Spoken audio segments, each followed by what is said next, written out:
Buenas a todos los asistentes.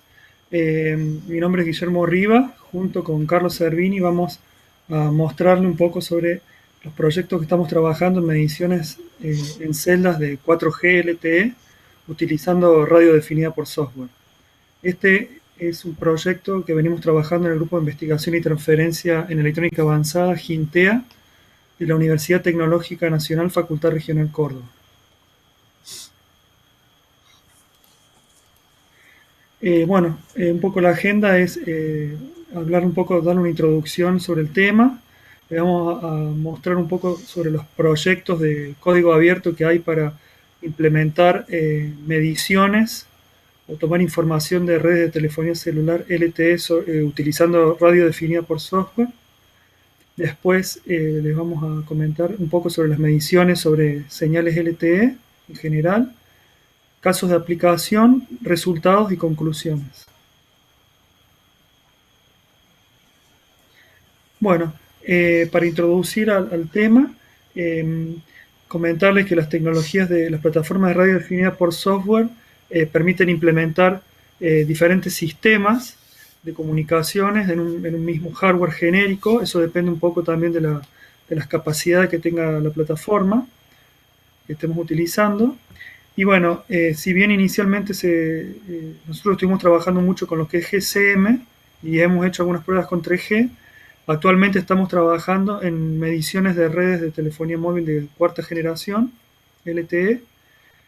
Lo que se busca es poder, en cierta medida, realizar mediciones similar a lo que es un instrumento de medición, que por lo general son muy especializados, utilizando alguna plataforma que sea más versátil o más reconfigurable y de menor costo. Existen diferentes proyectos en esta línea y bueno, les vamos a mostrar nosotros los proyectos que se están usando actualmente. La arquitectura de una red de 4G está constituida por un user entity, que es el teléfono móvil. Hay una interfaz aire, se comunica con el NOV, que es la celda de telefonía móvil que da servicio. La celda o la red de celdas conforman la EUTRAN, la red de acceso, y después las celdas están interconectadas a la EPC, que es la Evolve Packet Core de la red. Y a través de un gateway, la red de telefonía móvil puede permitir comunicación a una red IP a través de un protocolo. Nosotros lo que nos vamos a centrar específicamente es en el análisis de esta interfaz de comunicación, interfaz aire, donde lo que vamos a hacer es, a través de una placa de radio definida por software y de librerías abiertas, poder realizar mediciones, sacar información de los canales de comunicación que hay entre un teléfono móvil y una celda de telefonía celular de cuarta generación.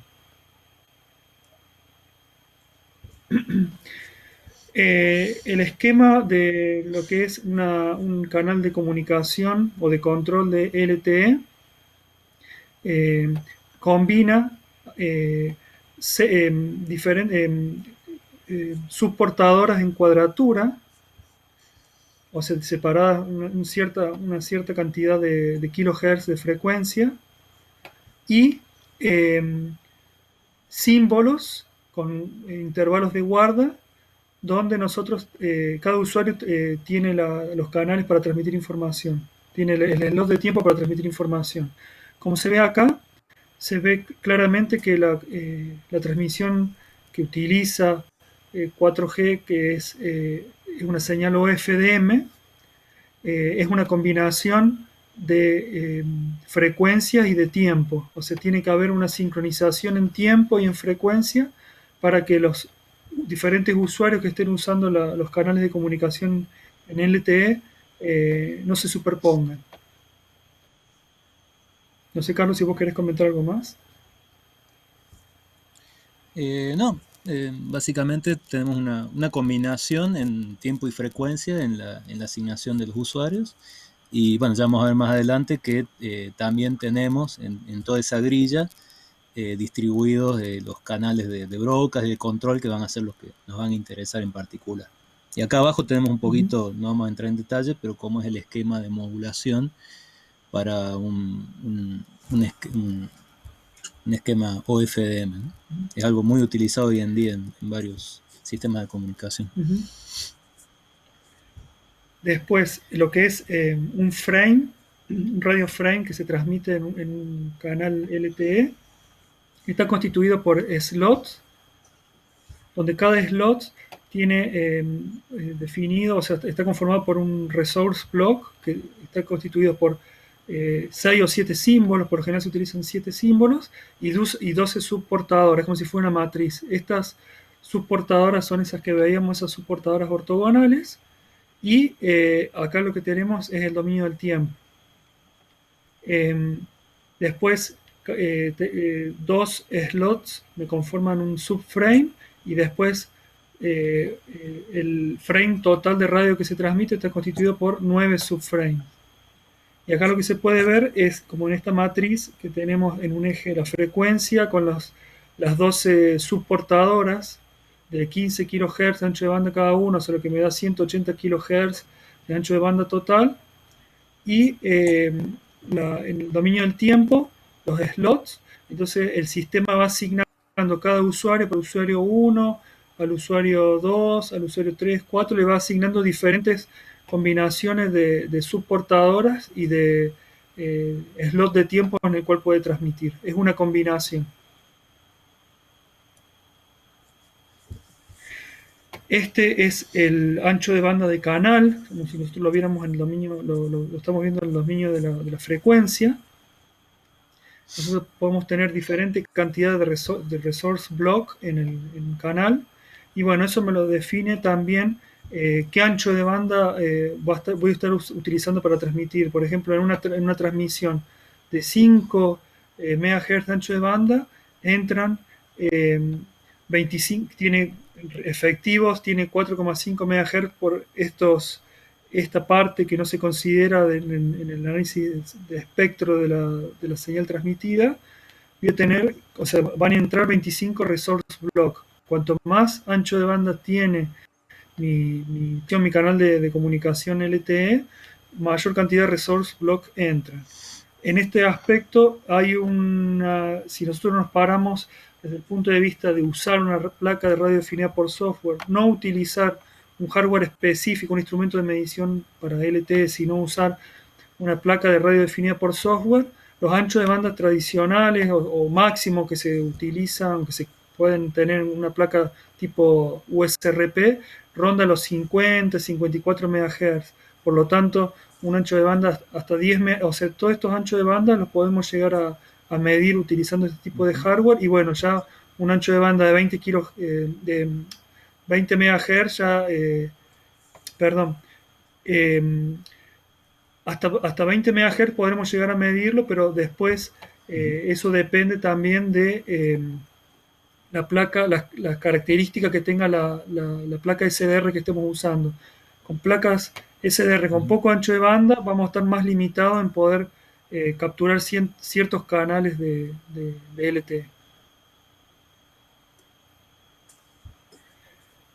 Esto es como es el canal físico que se utiliza en este tipo de protocolos. Tenemos canales de sincronismo, de control y de datos.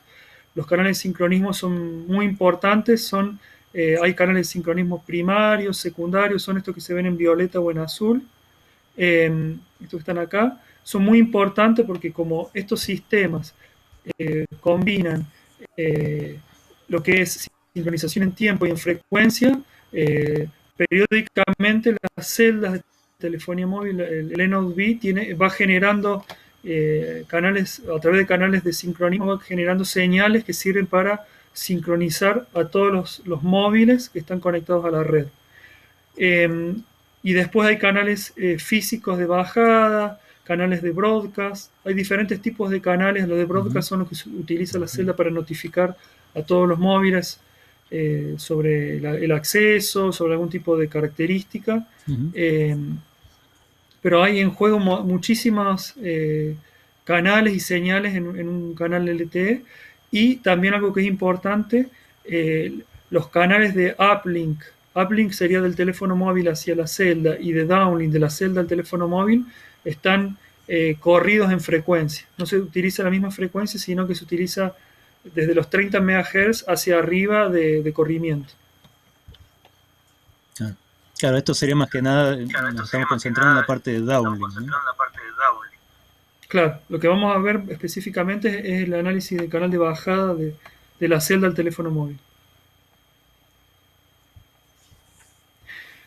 Bueno, esto es otra forma, es visualizando en frecuencia, donde se ven acá los canales y se ve en el tiempo, se ve acá el canal de control que se ve en verde, el Physical Downlink Control Channel, y los que están en naranja son los Physical Downlink Share Channel. Y cada una de las 12 subportadoras que les comentábamos anteriormente, la información que va a transmitir el usuario, o las celdas y el usuario, se modula con 3 tipos de modulación diferentes, que pueden ser 16 QAM, 64 QAM o QPSK, que sería el esquema de modulación más simple.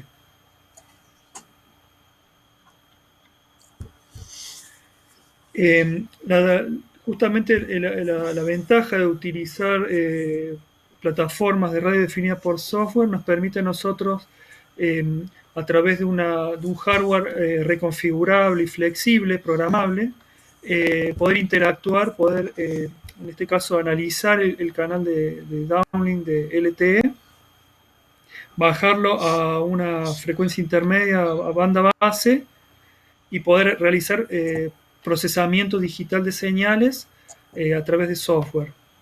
Por ejemplo, utilizando GNU Radio o software corriendo sobre una FPGA, en caso en que se requiere mayor velocidad.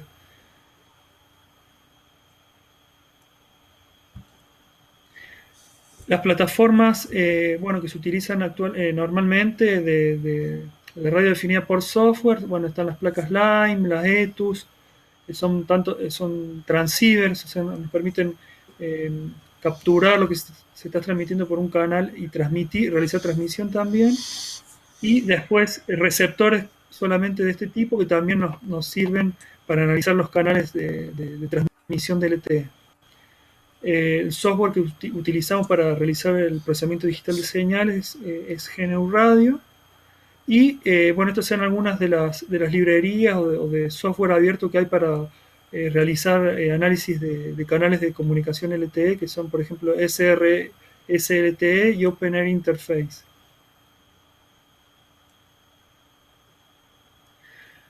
Respecto a los proyectos de código abierto disponibles para hacer algún tipo de medición o primero analizar, capturar la información que se está transmitiendo, por ejemplo, desde la celda hacia a un teléfono móvil.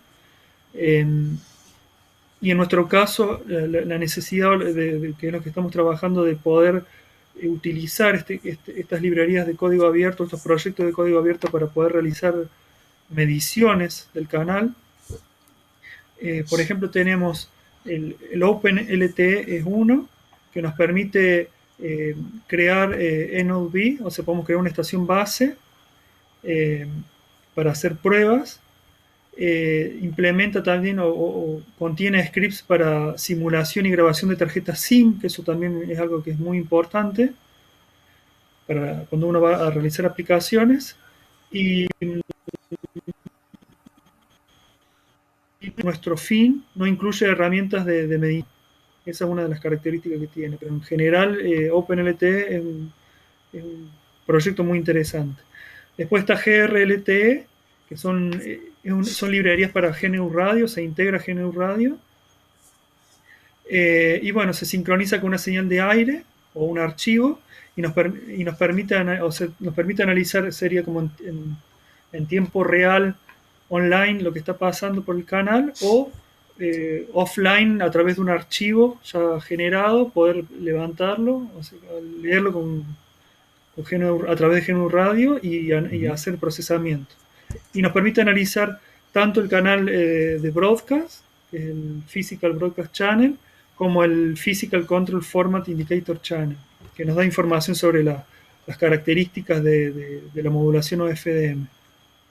Y la ventaja que tiene GRLT, que tiene muy buena documentación. Después está como Ujú. un caso más simple, el LTSL Scanner, que está pensado principalmente para hardware más del tipo RTL SDR, hardware más que nada más simple, para hacer escucha de canal. Y bueno, y permite decodificar el canal de broadcast y el Physical Downlink Share Channel. Pero es un proyecto más simple. Después está el liblTE, que es una librería de módulos simples para LTE, de módulos reutilizables. No requiere de un framework ni de librerías adicionales para funcionar, es autocontenido. Y implementa el análisis de canales de sincronización y de carrier frequency offset y de sampling frequency offset. Y de búsqueda de celdas de telefonía celular de 4G. Todo esto es muy importante, lo que es sincronización y eh, corrimiento de frecuencia de portadora, porque justamente como es un sistema que trabaja todo sincronizado tanto en tiempo como en frecuencia, el NOV está permanentemente enviando información para sincronizar a los móviles que están conectados a la celda para trabajar en forma sincronizada. Entonces, este liblT te permite analizar esos canales de sincronización. Y después otros dos casos, que yo creo que son de los más actuales o que están más Ujú. eh, mejor mantenidos por la comunidad de desarrolladores, son el SRS-LTE, que combina el OpenLTE y el liblTE. Permite crear los NodeB y simular también los user entity, o sea, simular un móvil, un teléfono, y también el Evolve Packet Core, que es el core de la red, que es el que, el que implementa toda la parte de manejo de registros, de base de datos, y permite implementar mediciones, y bueno, es uno de los que nosotros consideramos como que es más útil desde el punto de vista nuestro, de poder realizar mediciones sobre redes LTE. Y después, otro proyecto que también es uno de los más grandes, el Open Air Interface, que es más completo, más reciente, desarrollado también por la comunidad científica, eh, pero tanto la documentación como lo que es la instalación, la configuración puesta a punto, es bastante compleja y bueno, por ahí excede a la finalidad que tiene nuestro proyecto, pero es uno de los más importantes actualmente. Y esta es una tabla de un trabajo que hemos realizado, una publicación de este año, donde se comparan diferentes proyectos de código abierto. Se ve claramente que el OpenLTE y el GRLT ya es como que no están tan mantenidos, y sí el SRS-LTE y el Open Air Interface son como los proyectos que están como más activos y tienen la ventaja de que implementan ambos de estos dos proyectos implementan todos los módulos que integran una red LTE como para poder hacer una prueba más completa. Eh, y permiten también correrlos utilizando las placas redefinidas por software más comunes.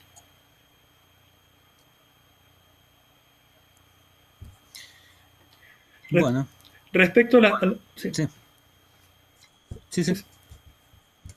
No, no seguimos.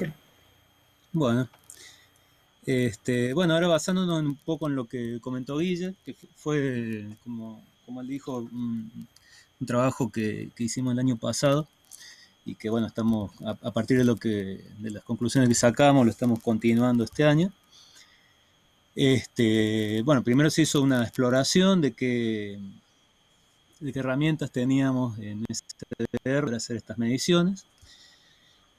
Y ahora pasamos a, bueno, cuáles fueron las mediciones concretas que pudimos hacer y cómo fuimos organizando el trabajo, ¿no?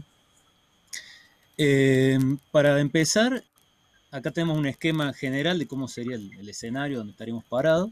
Tenemos nuestra celda con la interfaz de aire, como comentó Guille hace un rato en la arquitectura.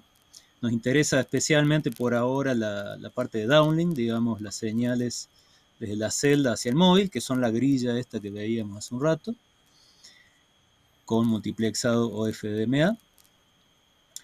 Y bueno, acá tendríamos dos opciones. Una, la opción que utilizan hoy en día los prestadores de telefonía móvil, que es el uso de equipamiento comercial, que bueno, este le hace todas las mediciones posibles sobre la celda en forma automática, pero el problema es que son carísimos estos equipos. Digamos, las mismas compañías de telefonía tienen muy pocos en el país, que se utilizan en casos muy específicos, y bueno, esto realmente crea una brecha muy grande entre lo que se usa en la práctica y lo que uno puede usar tanto en la universidad para ver realmente cómo funcionan estos sistemas o para hacer investigación, ¿no? Entonces, muchas veces se queda el estudio de este tipo de sistemas en ver las grillas estas que estuvimos viendo, hacer por ahí alguna simulación, pero bueno, uno no termina de tener una real impresión de cómo funciona en realidad esto, ¿no?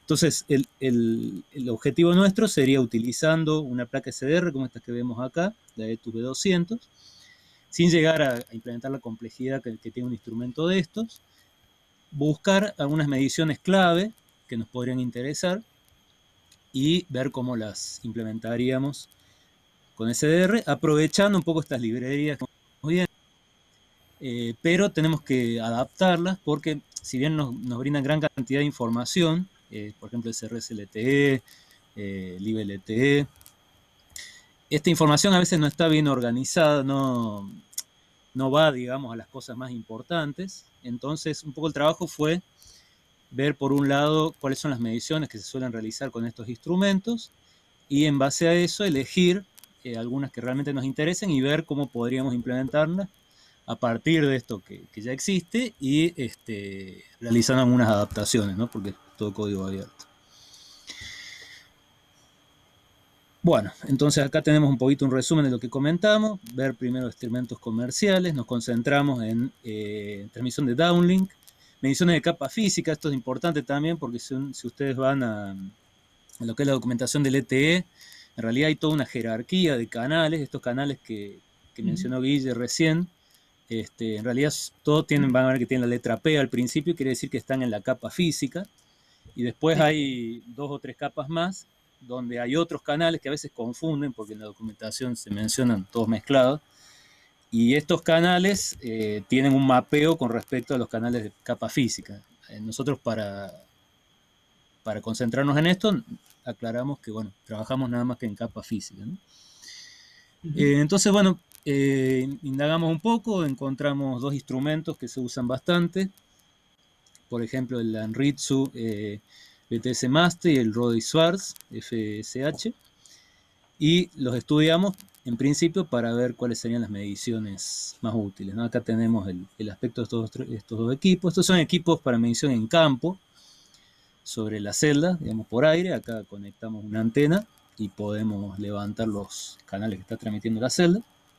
Después hay equipamiento también para uso en laboratorio, pero por ahí no es la idea de nuestro trabajo, ¿no?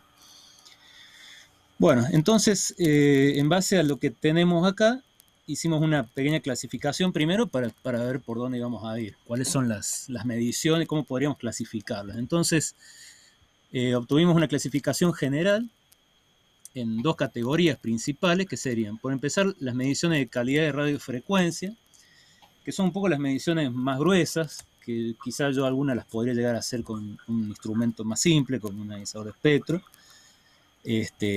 donde tenemos, por ejemplo, potencia en todo el canal, el ancho de banda que está ocupando todo el canal, esos anchos de banda que mencionó Guille. En el caso, hay otro modo de multiplexado en LTE, que es multiplexado en el tiempo, puramente. Bueno, estos instrumentos nos permiten diferenciar las potencias que tengo cuando está prendido ese canal y cuando está apagado. Emisiones fuera de banda, esto es un poco ver cuánto estoy molestando a otros canales. Digamos, esto es dentro del canal donde estoy parado, y esto me mide cuánto me estoy metiendo en el canal que está al lado, para ver si lo estoy molestando, y también hay unas máscaras normalizadas de emisión espectral que yo las puedo superponer y ver si en algún momento me estoy pasando de esos niveles. Y también permiten medir, esto es más para uplink, digamos, del móvil hacia la celda, el piso de ruido en recepción. Y después tenemos mediciones, como segundo tipo de mediciones, son unas mediciones un poquito más finas, digamos, ya paso la parte del espectro general y tengo que empezar a demodular, ahí es donde entra más la parte de SDR, ¿no? Entonces, algunas mediciones importantes son magnitud de error vectorial pico, esto ya lo vamos a ver un poquito ahora cuando veamos nuestras mediciones, qué quiere decir. Y lo interesante es que yo estas mediciones diferenciar por canal, digamos, el mismo instrumento me saca toda esa grilla, levanta los canales que yo le pida y hace las mediciones nada más que en esos lugares, no en todo en general. Entonces eso es por ahí el procesamiento que tiene que hacer todo el instrumento, ¿no? Entonces este error vectorial yo puedo medirlo sobre estos distintos canales o puedo diferenciarlos por tipo de modulación. Digamos, algunos de estos canales comparten la misma modulación, entonces sería otra forma de clasificarlo, ¿no? También puedo medir la potencia de la señal de soporte. Acá yo lo que hace el instrumento es sacar las señales de sincronismo, por ejemplo, y medir nada más que sobre esos cuadraditos donde estaban estas señales. O sobre las señales de referencia. Las señales de referencia son esas que veíamos que están desparramadas en todo el ancho. Ya lo vamos a repetir ahora el gráfico para refrescarlo. También me permite medir error o corrimiento de frecuencia. Eso también, lo que comentó Guille, se hace en base a las señales de sincronismo. Y error de alineación en el tiempo.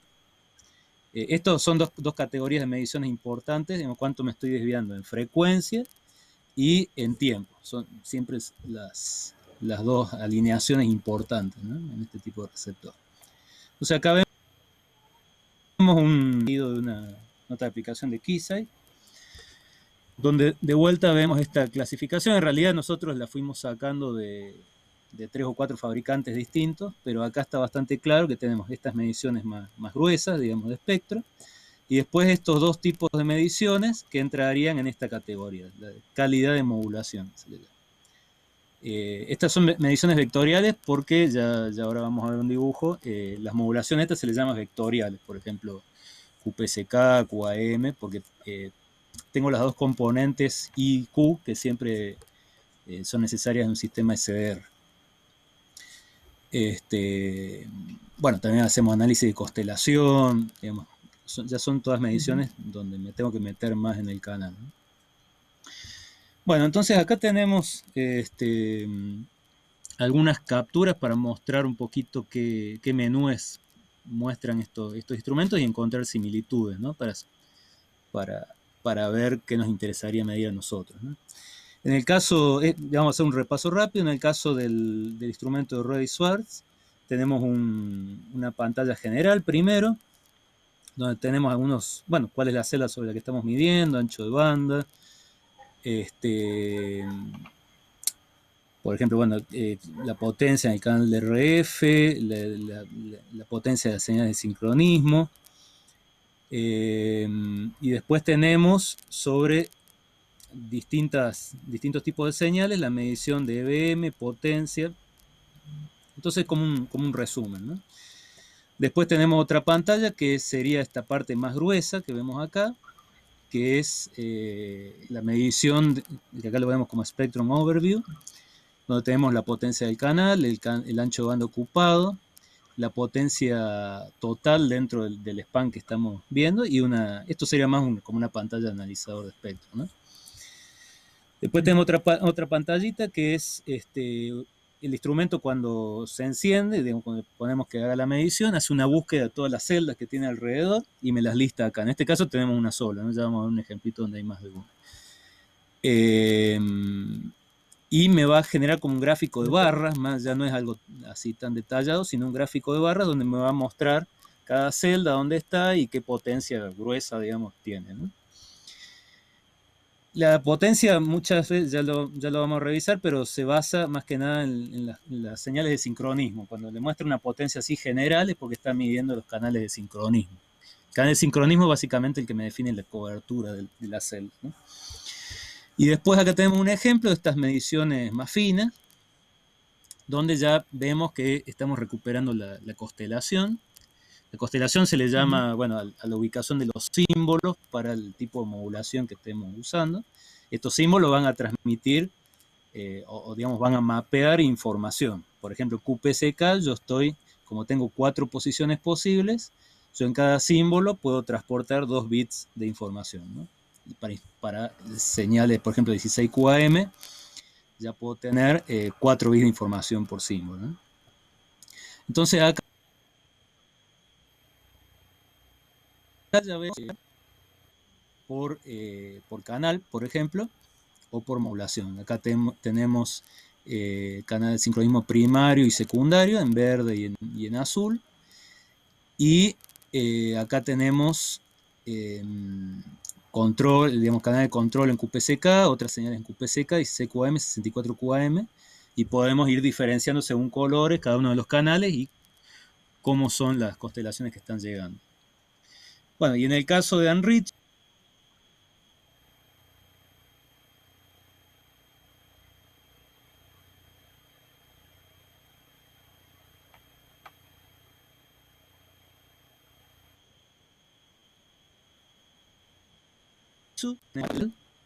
ancho bando ocupado, por ejemplo.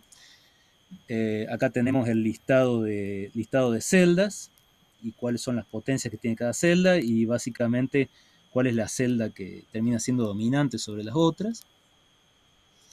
Acá tenemos el gráfico de barras que comentábamos recién con la potencia de cada una de las celdas. Acá tenemos el diagrama de constelación, de vuelta, en este caso estamos clasificando según modulaciones. Y bueno, y abajo tengo siempre el mismo menú y van cambiando las mediciones según lo que elijo acá al costado, ¿no? Y acá finalmente tenemos para la celda, digamos, ya una vez que se enganchó una celda, me empieza a mostrar, por ejemplo, los símbolos de referencia, la señal de sincronismo primario, secundario, el canal de broadcast, cuál es la potencia por resource element, qué potencia tiene cada resource element y cuál es la potencia total que tengo, ¿no? En dBm y en watt. ¿Carlos? dBm, bueno, ¿Carlos? por ahí sí. Sí. Sería una visualización similar entre los instrumentos, donde acá vemos el análisis espectral y la constelación, o sea, son similares. Claro, acá tenemos Un instrumento. Claro. Claro, Y acá la la constelación información sería sería similar. Sí. Sí. Sí, fue un poco un estudio de cuáles serían las mediciones importantes, ¿no? Acá tenemos, por ejemplo, la máscara esta de espectral que decíamos recién. Entonces, bueno, sí.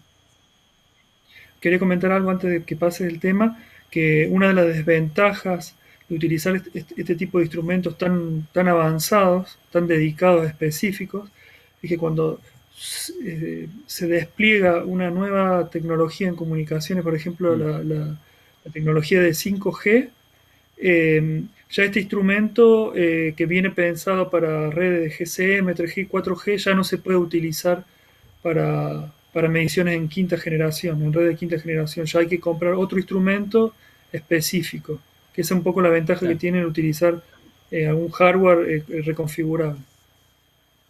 Claro, sí, o cuanto mucho por ahí puede haber alguna actualización que, digamos, es bastante costosa, pero bueno, siempre va a tener un límite porque está muy orientado a una o dos tecnologías, ¿no? Sí, seguro. Bueno, entonces vas, digamos, un poco con este conocimiento sobre lo que hay en el mercado, empezamos a buscar de todas las mediciones estas que teníamos, cuál sería algún caso de aplicación interesante para implementarlo con SDR, ¿no? Entonces, como caso que nos pareció muy importante, seleccionamos la medición del error vectorial medio, que básicamente me dice, acá tenemos un dibujito representado, supongamos que tenemos una modulación 16QAM, donde tenemos 16 símbolos acá, que yo tendría que estar recibiendo. En realidad, lo que llegue va a generar como una nube con respecto alrededor de la posición ideal del símbolo, ¿no? Cada uno de estos símbolos debería estar siempre en estos puntos centrales, pero lo que llega por una serie de imperfecciones del canal inalámbrico va a terminar siendo como una nube acá que rodea esto. Bueno, cuando esta nube empieza a ser muy, muy grande, ya empieza a haber más probabilidad de que la información llegue en forma errónea. Quiere decir que el receptor es como que divide acá en una cuadrícula y se fija dentro de qué cuadrícula está lo que llegó y lo lleva al símbolo ideal, ¿no? Ahora, cuando esto se hace muy malo, es probable que el ruido me lo corra hacia la cuadrícula de al lado y el receptor interprete como que estoy en este símbolo y, bueno, voy a empezar, eso se va a traducir en que, bueno, si yo estoy usando eso, voy a empezar a tener mucha tasa de error.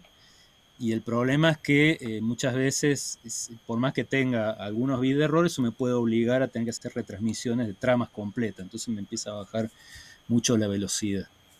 Entonces, este parámetro me permite tener una idea de eso. Y básicamente lo que hace después de un cierto tiempo, va calculando cuál es el error vectorial, quiere decir en dos dimensiones cuál es la distancia desde el punto este rojo, que es el que llegó, que está acá, con respecto al punto ideal, y medio, o sea, lo mide en una buena cantidad de tiempo y va sacando cuál es la media de eso, y nos da un error, una idea de ese error, ¿no? Entonces es una medición bastante importante. Bueno, entonces, ¿cuál es el procedimiento? Yo conecto mi placa USRP a la computadora. Bueno, ¿cómo sería el procedimiento para llegar a medir esto, ¿no? Desde que yo veo lo que hay en el canal hasta que pueda medir el EVM. Bueno, básicamente hay algunos pasos principales, que los vamos a repasar muy rápidamente, donde tenemos primero la sincronización con la celda. Yo veo la señal que tengo en la celda y me tengo que sincronizar esa señal. Para eso se obtienen las señales de sincronismo primario y secundario, y con eso se hacen estas dos sincronizaciones que dijimos recién. Una es en tiempo, que se hace, bueno, con un elemento ahí que mencionó Guille, que se llama prefijo cíclico, y las señales PSS y SSS. Con eso yo busco los lugares ideales donde tendría, o sea, está llegando un flujo de datos y yo tengo que decir, bueno, en qué momento voy a ir y lo voy a mirar. ¿Por qué no me está llegando un clock, sino que me llega directamente el dato y yo tengo que decidir dónde voy a muestrear ese dato? Bueno, eso se busca el punto ideal a través de la recuperación de tiempo.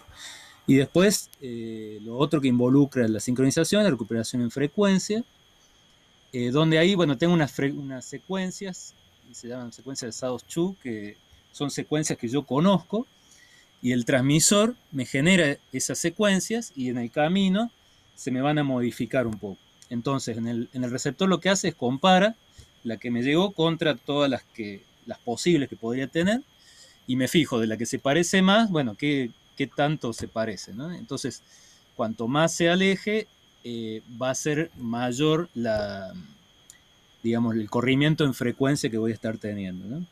Y eso se hace en base a la señal esta PSS que transporta esa secuencia. Eso sería el primer paso, que tendría que hacer yo en un SDR para lograr medir el EVM, por ejemplo, ¿no? El segundo paso sería recuperar el canal de broadcast, el Physical Broadcast Channel. Este canal es importante, digamos, ya estoy sincronizado, ahora me voy a la grilla, al lugar donde está el Physical Broadcast Channel, que si se acuerdan, ya lo vamos a ver ahora de vuelta, es un canalcito angosto que está al medio y se transmite siempre en el mismo lugar. Este canal es importante porque transporta lo que se llama el Master Information Block, que es por ahí la información básica sobre la celda, que me va a permitir después seguir avanzando y obtener otra información. Es como que una secuencia. no hay utilizado, yo en principio no voy a saber con qué ancho banda está transmitiendo esa celda. Eso es flexible, ¿no? Entonces, yo a través del Master Information Block puedo saber si la celda se está transmitiendo 1,4 megas, 5 megas, 20 megas, ¿no? Cuántas antenas tiene esa celda, porque también me tengo que enganchar con eso, y el número de secuencia de frames. Como tercer paso, recupero el canal Physical Dynamic Share Channel, canal que, como dijo Guille, bueno, ocupa, ¿se acuerdan? Era un canal color naranja que ocupa gran cantidad de la grilla, y eso es porque transporta tanto información de control como información de usuario. A nosotros nos va a interesar más la información de control, pero por eso se llama Share Channel, un canal compartido entre datos para usuario, que ocupan por ahí la mayor parte de la grilla, que es el dato útil, digamos, una página de internet a través de este canal, y también pedacitos también de control, que es lo que nos va a interesar a nosotros. En particular, ahí tenemos lo que se llama el System Information Block. El primero que vamos a recuperar es el SIB1, y una vez que tengamos el SIB1, hay una clave para saber dónde están los otros tipos de SIB. En realidad hay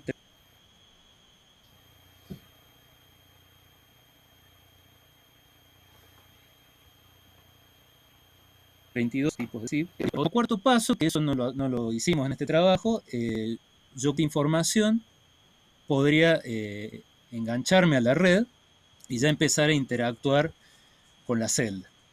En ese caso ya estaría haciendo mediciones activas, y eso se va a hacer como un trabajo futuro. Por el momento estamos haciendo lo que se llama mediciones pasivas, quiere decir pararnos y observar estos canales.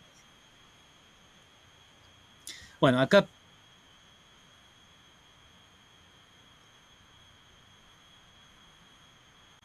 para revisar un poquito mismo, perdón. Ah,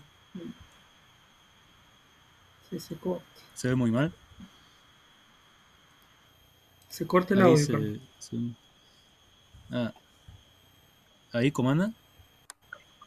Ahí se escucha bien. Toca Bueno, hablar vamos más a ver cómo despacio. sí. Bueno, bueno, entonces tenemos los canales estos que se usan para sincronismo. Por ejemplo, tenemos las señales de referencia, que son estas celestes, y la sincronismo primario y secundario, que son estas dos que están acá.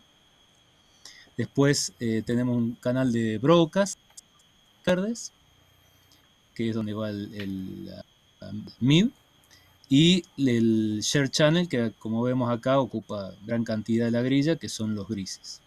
¿Cierto? Como vemos acá, estos yo ya sé bien dónde se van a transmitir, mientras que el Share Channel por ahí es más variable dónde están los SIPs, ¿no?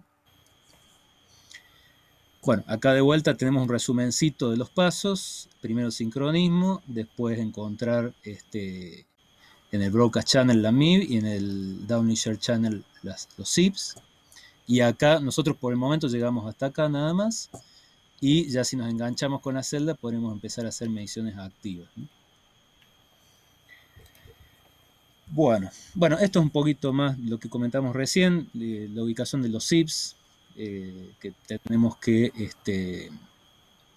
tener información de este canal, el Physical Downlink Control Channel, para saber dónde están los SIPs en la grilla tiempo-frecuencia. Y bueno, durante esta etapa también es importante saber que el móvil tiene un identificador temporal que se llama RNTI, que no es el mismo identificador que va a tener si ya se engancha a la celda para, por ejemplo, hacer una llamada o llevar tráfico, ¿no? Y también es importante saber que en un momento acá yo tuve que hacer toda esta decodificación de OFDM, la demodulación de las subportadoras, para ya poder hacer la demodulación, ¿no sé? y ver el valor del EBM, que es lo que queremos en definitiva, ¿no? También tenemos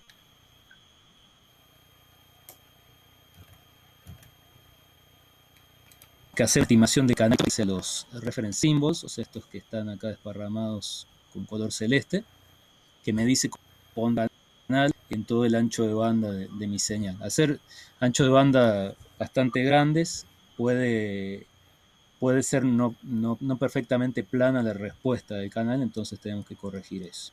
Por eso me transmite todos esos pilotos distribuidos en lo ancho del canal, ¿no?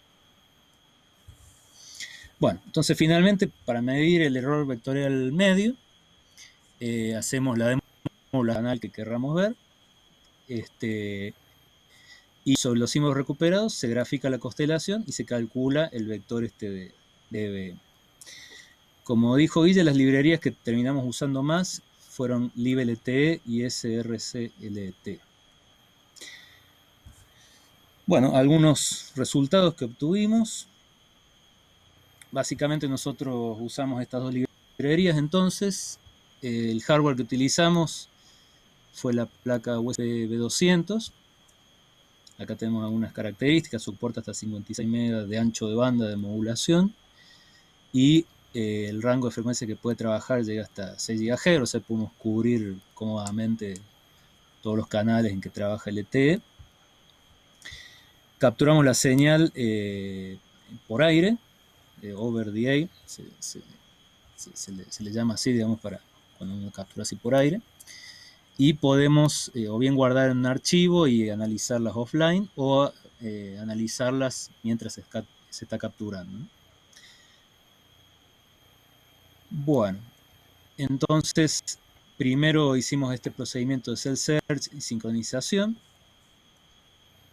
Acá vemos dos capturas con srLTE y con libLTE. Primero hace lo que se llama el cell search. En este caso esto estaba siendo capturado en tiempo real, digamos, sobre una celda. Acá al principio vemos que el sistema encuentra 3 celdas en 3 frecuencias distintas, y lo que es importante es ver qué potencia está presentando cada celda. Básicamente después lo que va a hacer es elegir esto. Bueno, en DBM, al ser negativa, cuanto más chicos el número, sería mayor potencia. Entonces va a terminar eligiendo, por ejemplo, la celda, la 177, ¿no es cierto?, para hacer la medición. Esto sería lo mismo con libLTE, nada más que cada una de las librerías nosotros fuimos viendo qué información brindaba para ver en qué nos podía ser útil, ¿no?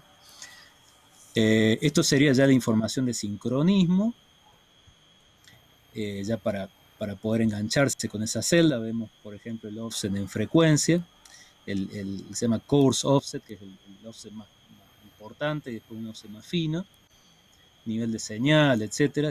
Tenemos bastante información para la parte de sincronismo. Después, en segundo término, tenemos la recuperación de los canales, estos de broadcast, para sacar el MIB, y el Physical Control Format Indicator Channel. Bueno, dentro de lo que es el MIB no vamos a ir a detalle, pero tenemos, por ejemplo, el ancho de banda del sistema. Estos serían, digamos, ya la información que tengo en esa base de datos. Información sobre este canal, que son 3 bits, System Frame Number, número de antenas utilizadas, etc., ¿no? Entonces acá tenemos la captura que hicimos sobre eso, en este caso con libLTE, donde vemos, por ejemplo, ancho de banda utilizado. Esto, bueno, es una codificación. Después información sobre este canal, el PH-ICH, y bueno, el System Frame Number en este caso. Acá vemos otro caso que es con GRLT, un poco para ir explorando qué tenemos en cada librería. En este caso tenemos el canal que me dice cómo tengo que decodificar después el canal de control de downlink, ¿no? Lo importante acá es el campo CFI. Y también tengo un valor de correlación que me da una idea de cómo están desfasados los clocks de transmisión y recepción. Esto sería, por ejemplo, para el caso de srcLT, la parte de búsqueda, lo que vimos recién acá, de esta búsqueda, pero en otro formato, digamos, cuáles son las celdas que va encontrando. Acá de vuelta tenemos la celda 177, en este caso teníamos otra locación de medición. Y después la decodificación del PBCH y la MIB. De vuelta tenemos un poco los números estos que veíamos antes, ¿no? En tercer término, ya recuperamos el Share Channel y las SIBs, que era el último paso. También tenemos una codificación que hay que verla más en detalle. Acá la idea es mostrar en general lo que obtuvimos. En este caso con srcLT podríamos recuperar el SIB. El SIB1 es un poco más complejo de codificarlo. Acá tenemos un poco el significado de estos campos. Pero empezamos a ver que tenemos información más específica sobre esas celdas, ¿no? Y finalmente tenemos información gráfica también sobre la modulación, el comportamiento del canal y las señales de sincronismo. Entonces acá, por ejemplo, tenemos la constelación del canal Physical Darling Share Channel. Sobre esto podríamos hacer una medición de EBM. Digamos, esto lo puedo recuperar una vez que pasé por todos estos pasos, ¿no? Por eso es importante la secuencia. Y después acá tenemos para el Physical Darling Control Channel, también los símbolos.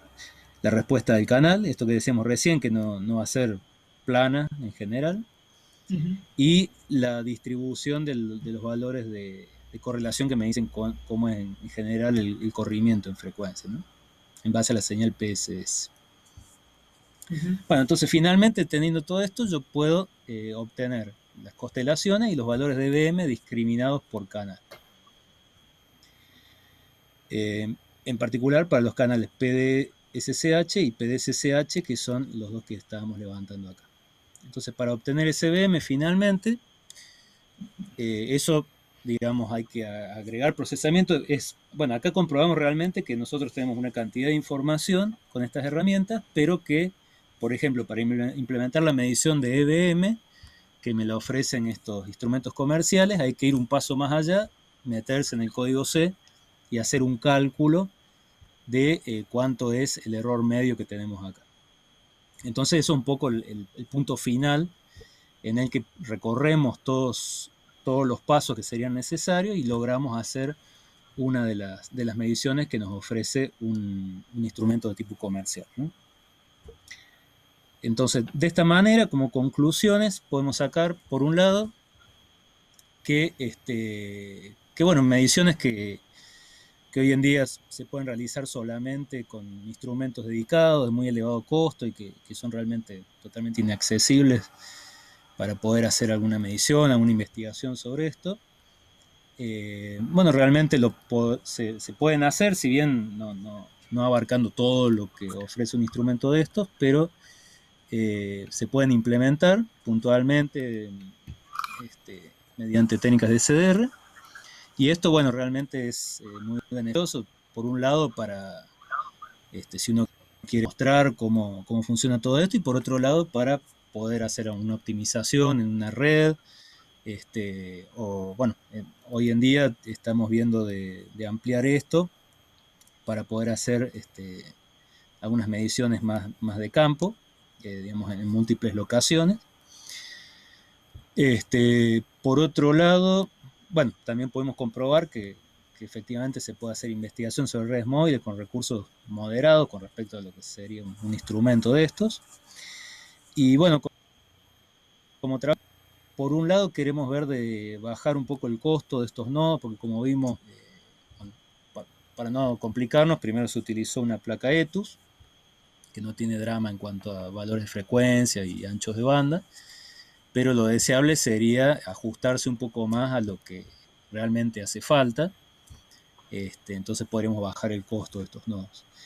Y por otro lado, tenemos que hacer una contrastación más fina de los valores, por ejemplo, en este caso de EBM obtenidos contra los que obtendríamos con un instrumento comercial para validar bien las mediciones que estamos realizando. Eso sería un poco el trabajo que se está haciendo actualmente. Bueno, no sé, Guille, si querías comentar algo más sobre esto. No, solamente, bueno, si hay alguna consulta, alguna duda, pueden preguntar o contactarnos a nuestros correos electrónicos también. Sí, los invitamos, bueno, a entrar a la página del grupo. Ahí van a ver que en el Gintea hay varias áreas de trabajo. Entre ellas está la parte de comunicaciones, que trabajamos nosotros. Y bueno, actualmente estamos trabajando sobre este tema. Así que bueno, todos los que estén interesados en esto, que quieran conocer un poco más o participar, son bienvenidos. Aquí les dejamos nuestros 2 correos institucionales y tienen allí en la presentación nuestro correo personal, que por ahí es más ágil para comunicarnos. Bueno, quedamos atentos a preguntas que tengan y bueno, muchas gracias por su atención.